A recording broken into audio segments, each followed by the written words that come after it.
মানুষের জীবন কখনোই ভালো যায় না।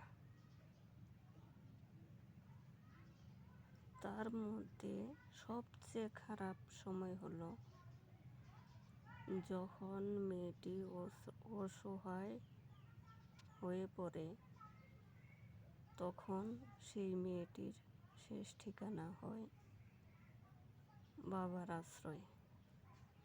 যে মেয়েটির বাবা পৃথিবীতে নেই, তখন সেই মেয়েটি বুঝতে পারে পৃথিবীতে বেঁচে থাকার সম্বলটাই নেই।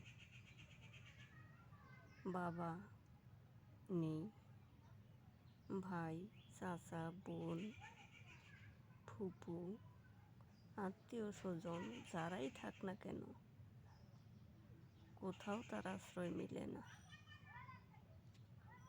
সেই সময় সেই মেয়েটির মনে হয় পৃথিবীতে বেঁচে থাকার চেয়ে না থাকাই কল্যাণজনক।